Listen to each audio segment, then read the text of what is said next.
Shalom. I need to tell you something that will shake the way you see your entire life. Most people don't fail because they're weak. They don't fail because they're unlucky. They fail because of one lie. A lie so seductive, so comforting, so spiritual sounding, that it keeps millions of people stuck for decades. And here is the lie. Once I feel ready, then I'll act. No, that's not spirituality. That's not faith. That's not destiny.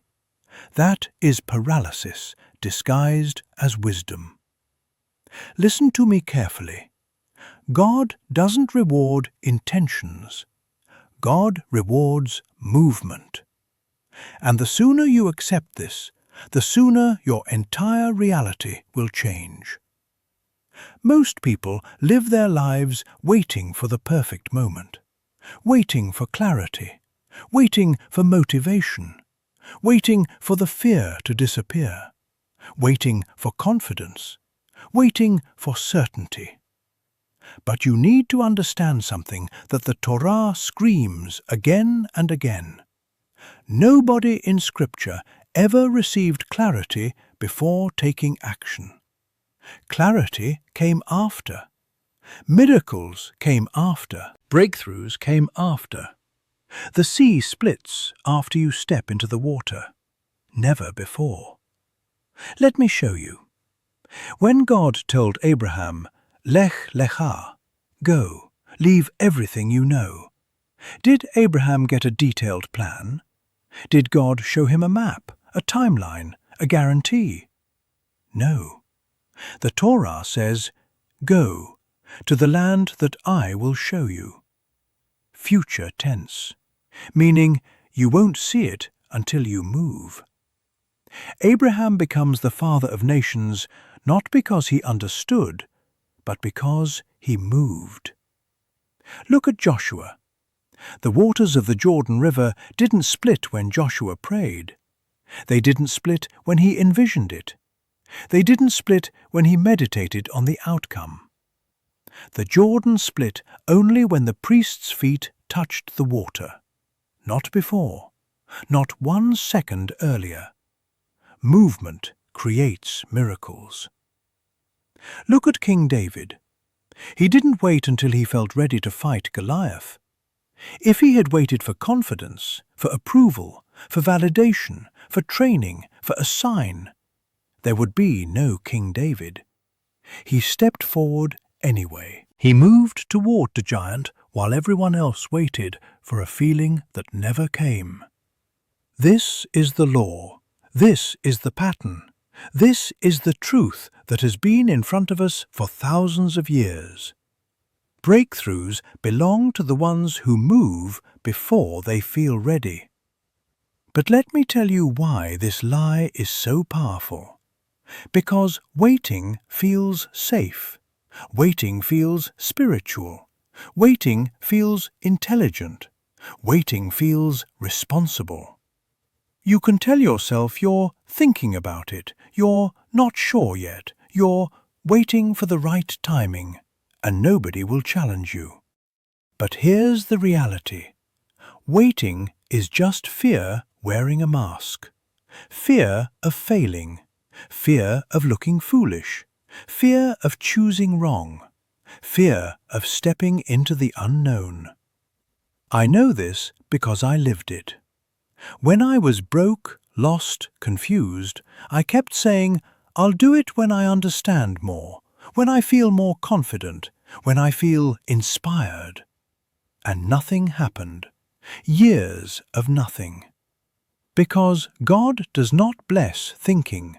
He does not bless planning. He does not bless waiting. God blesses movement. And the moment I finally moved, before I felt ready, doors opened that had been locked for years.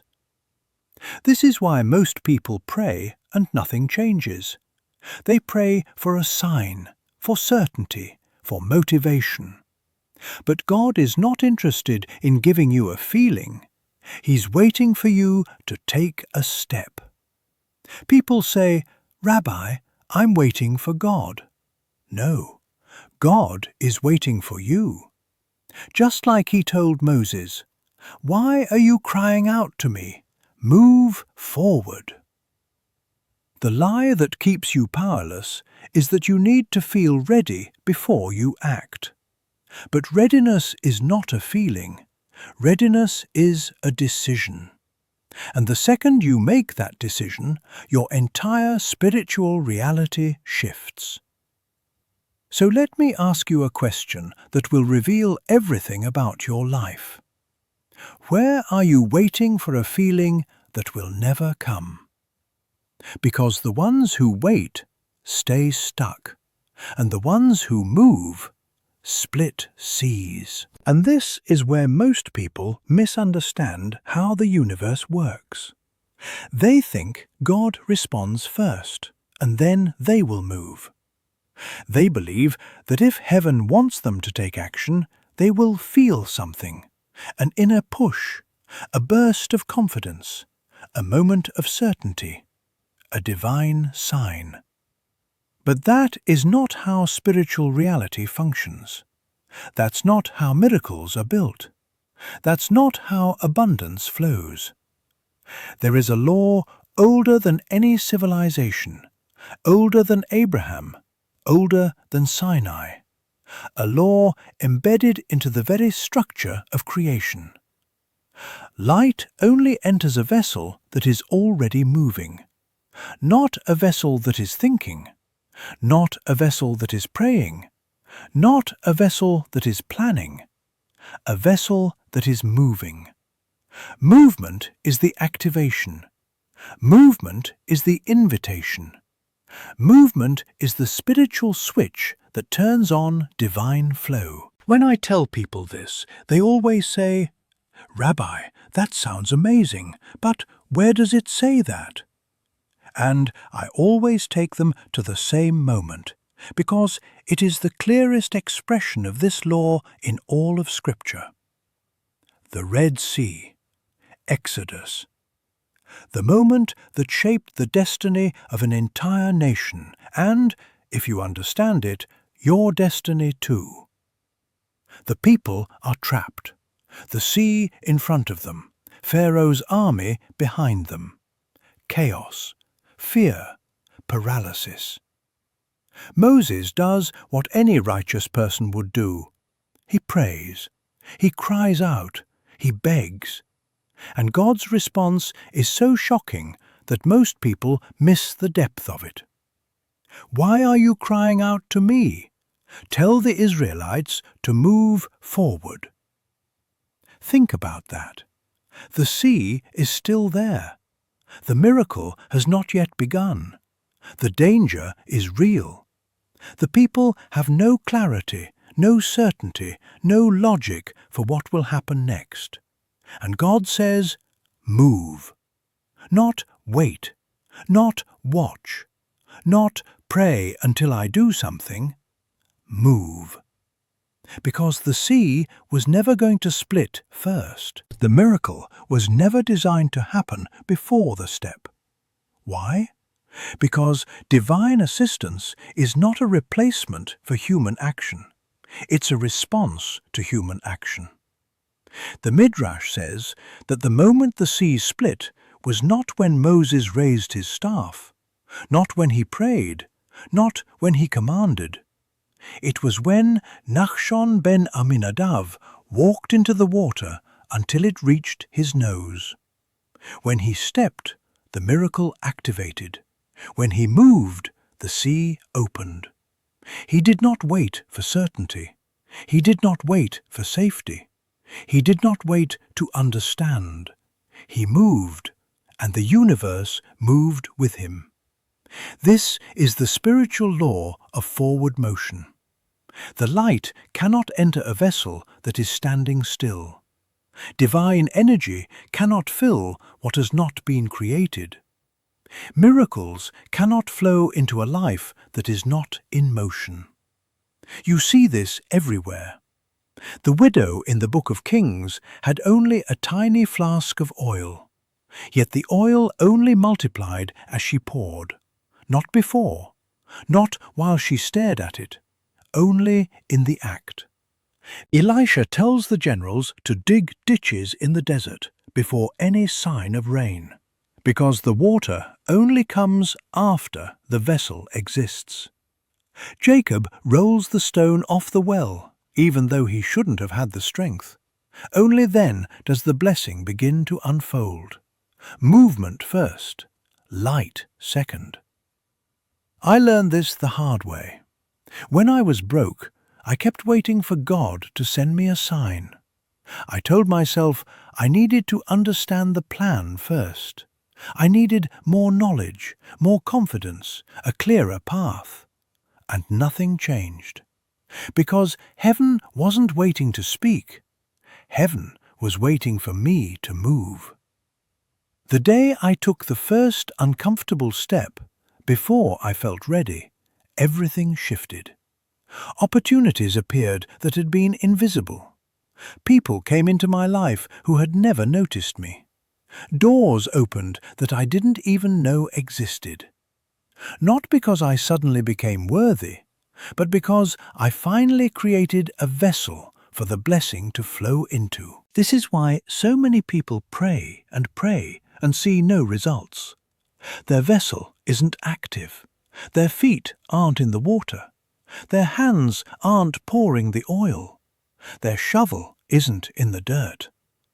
And without movement, nothing can enter. You cannot receive a miracle while standing still. You cannot receive clarity while hiding in hesitation. You cannot receive divine assistance while waiting for divine assistance. The universe responds to motion. Heaven responds to courage. God responds to steps, not intentions. So the question is never, what do I want?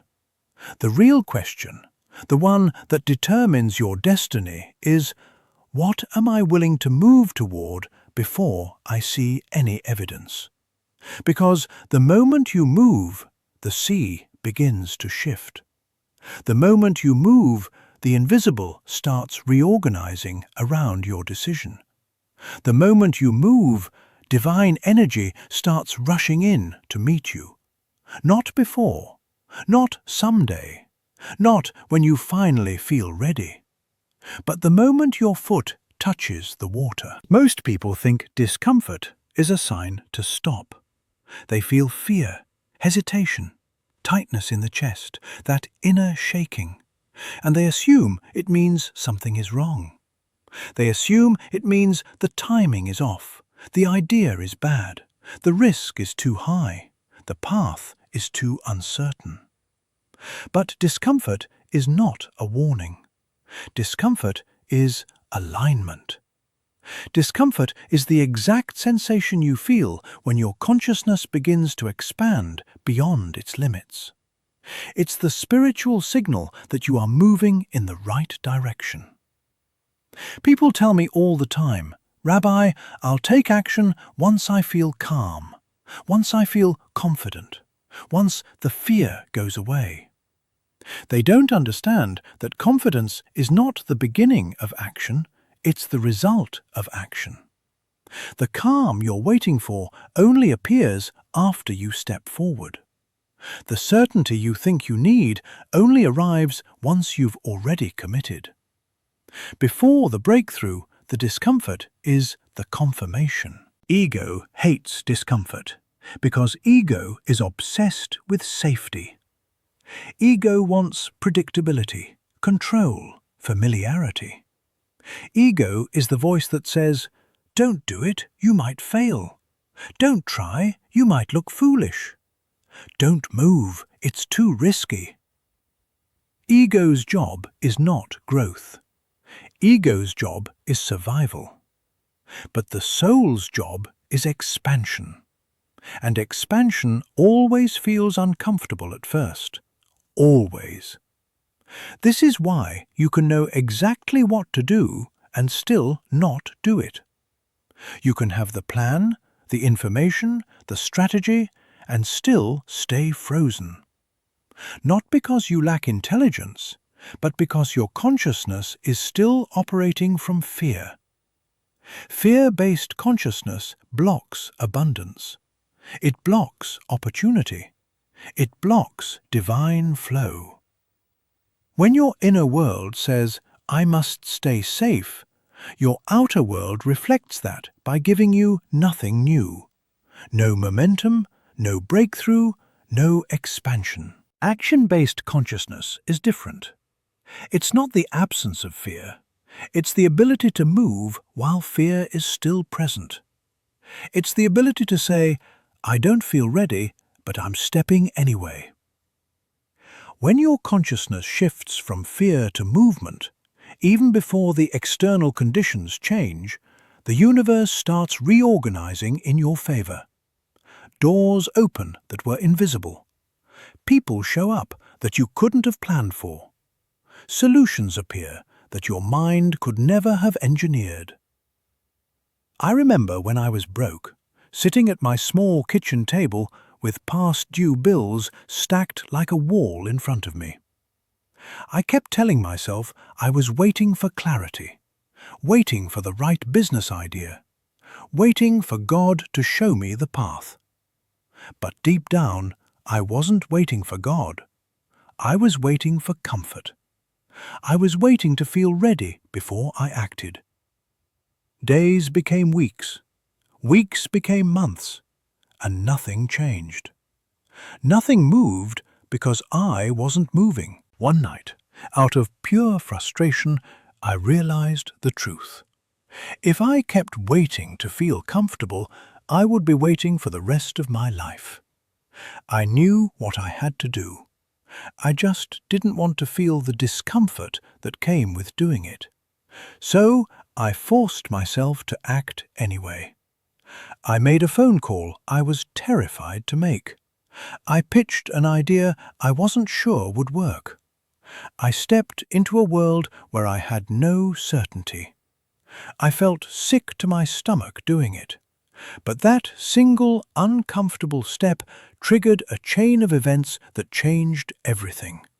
That phone call led to a client. That client led to another. That opportunity led to more learning, more confidence, more growth. Within a year, the man who was terrified to make one phone call was running a business he never thought possible. Not because the fear disappeared, but because I stopped waiting for the fear to disappear. Every major shift in my life came from forcing action when comfort wasn't present. The first investment I made, the first major risk I took, the first time I charged my worth. None of those moments felt peaceful. They felt terrifying. But they were the exact steps that expanded my consciousness into someone capable of abundance. You have to understand, the universe does not test your comfort, it tests your consciousness. When discomfort shows up, it means expansion is near. When fear rises, it means you are stepping into a bigger version of yourself. When the ego screams, it means the soul is trying to grow. The question is never, do I feel ready? The real question, the one that shapes your destiny, is, am I willing to move even when I don't?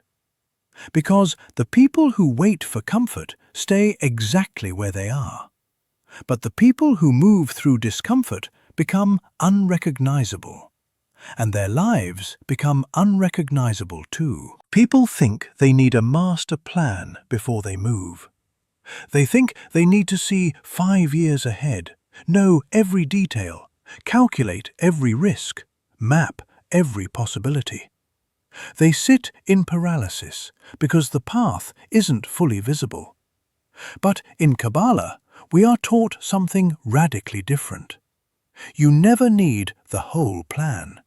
You only need the next step, the smallest possible step. Because the moment you take it, the universe reveals the one after it. This is called the principle of the minimum viable step. It means that massive transformation doesn't begin with massive action. It begins with something so small, so simple, so doable that you can take it today. Not tomorrow, not when you feel inspired, not when everything lines up. Today. A micro-commitment is the tiniest move that proves to heaven that you're serious. It's the smallest action that tells the spiritual world, I am creating a vessel. I am opening space. I am ready for flow. And according to Kabbalah, once a vessel exists, no matter how small, light has no choice but to enter it. This is why people stay stuck. Not because they're incapable, not because they're unlucky, but because their vessel is imaginary. They keep waiting for the perfect moment to build something big, but they never build something small. They want the Red Sea to split for them, but they haven't even stepped into the water. They want abundance to rush in, but they haven't created even the smallest opening for it to flow into. Look at Abraham. His entire destiny, his wealth, his covenant, his spiritual legacy did not begin with a grand act. It began with a step, one foot in front of the other. Lech lecha. Go. Start walking. No map, no clarity, no certainty, just movement. A small step that opened a flood of divine flow. Joseph's rise to power didn't begin when he interpreted Pharaoh's dream. It began years earlier, when he interpreted the dreams of 2 prisoners in a dark Egyptian dungeon. A tiny act, a small offering, a micro-commitment to his gift. He didn't know where it would lead. He didn't have a strategy or a prediction. He simply used what he had where he was. That small act triggered a chain of events that changed the entire world. And David? Before he was king, before he was a warrior, before he was a legend, he took care of sheep. That was his small first step. Protecting lambs, writing psalms, practicing with a sling. Acts so small, so ordinary, that no one would ever guess they were shaping the future king of Israel. But that's how destiny works. God hides greatness inside tiny movements. This is the spiritual technology most people ignore. They think the small step is insignificant. They think the tiny move doesn't matter. They want the thunder, the fire, the miracle. But heaven doesn't respond to size. It responds to sincerity. A small vessel created with sincerity attracts more divine energy than a perfect plan created in fear. I've seen this everywhere in my own life. When I was struggling financially, I didn't start by building a business plan or studying investing. I started with a single uncomfortable action. One phone call. Later, one meeting. Later, one offer. Each step was tiny, borderline embarrassing in its simplicity. But each one opened a door.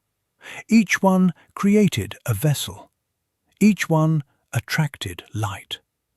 Those small steps compounded into momentum, and momentum compounded into breakthrough. The truth is, you are not stuck because the big step is too big. You are stuck because you refuse to take the small one.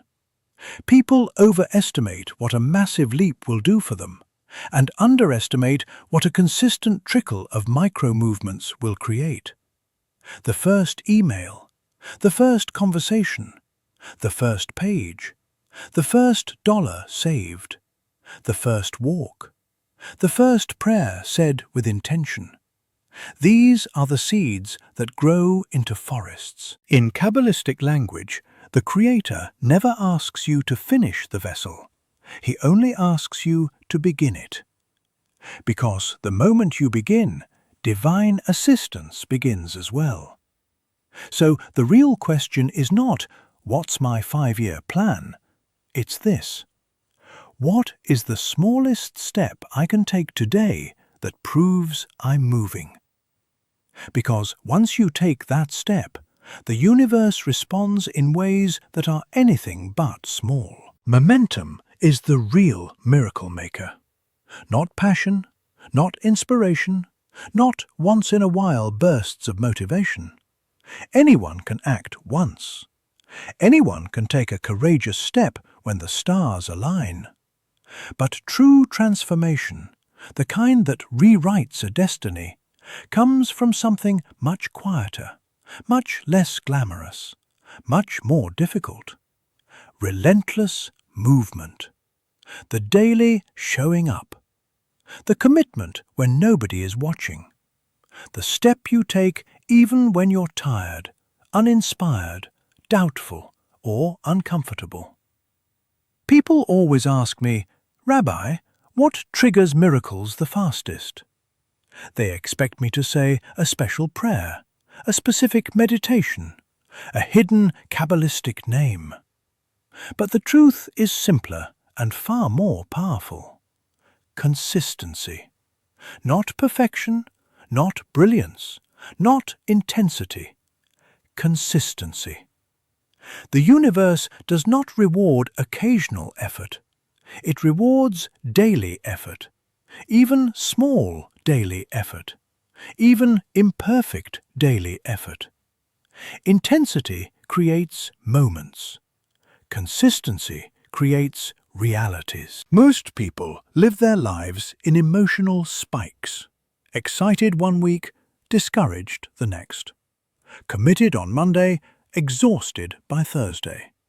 On fire after a seminar, lifeless a week later. They wonder why nothing sticks, why nothing grows, why nothing shifts. They don't realize that the universe doesn't respond to emotional fireworks. It responds to spiritual endurance. When you show up every day, when you take action day after day, even when you don't feel like it, you create momentum. And momentum is the closest thing to divine wind you will ever experience. Momentum makes the hard things easier. Momentum attracts opportunities. Momentum breaks resistance. Momentum carries you when motivation disappears. And it will disappear. Often. Relentless movement is what differentiates those who talk about change from those who actually change.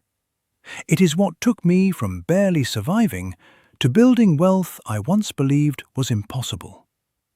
It wasn't the big leaps that shifted my life, it was the repetition, the rhythm, the daily steps that over time became identity. I made phone calls when I didn't want to. I learned when I wanted to sleep. I pushed forward when every voice in my head told me to quit. I showed up on the days when there was no evidence that showing up mattered. And here's the mystery. Those days counted the most. The days when nothing seemed to be happening were the days that built the vessel strong enough to hold the blessing when it finally arrived. Divine energy flows into consistency, because consistency proves readiness. Anyone can act once. Only those who are serious act repeatedly. This is spiritual law. Movement attracts light, but repeated movement creates a channel for that light to stay. When you move every day, even in small ways, you become a magnet for divine assistance. You signal to the universe, I am in motion. I am available for growth. I am building a vessel that can handle blessing. And heaven responds. If you look back at every major breakthrough in your life, you will realize it didn't come from one dramatic act. It came from a series of repeated steps, some exciting, many boring, that built the momentum that eventually birthed the miracle. And if you look at the places where you feel stuck today, you will see the opposite: inconsistency, hesitation, waiting, stopping and starting. The miracle is never in the first step. The miracle is in the continued steps. Every day you move, even a little, you deepen the channel of abundance. Every day you show up, you strengthen the vessel. Every day you act when you don't feel like acting, you shift your consciousness from "I wish" to "I am becoming." So now the question becomes personal. Which area of your life needs relentless movement? Not a burst of motivation, not a promise, not a plan. Movement. Your health? Your finances? Your relationships? Your spiritual growth? Your purpose? Choose one area. Not 3, not 10, 1. And today, not tomorrow, take the uncomfortable step. Make the call. Send the message. Start the page. Take the walk. Open the file.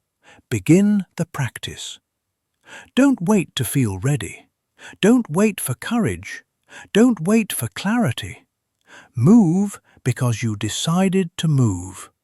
And then do it again tomorrow, and the day after that, and the day after that. If you do this, I promise you, divine energy will rush in faster than you ever imagined. Momentum will build around you like a force. Opportunities will appear that make no logical sense. People will show up who accelerate your path. Obstacles that once looked immovable will collapse under the weight of your consistency. Because the universe doesn't respond to those who move once. It responds to those who move relentlessly.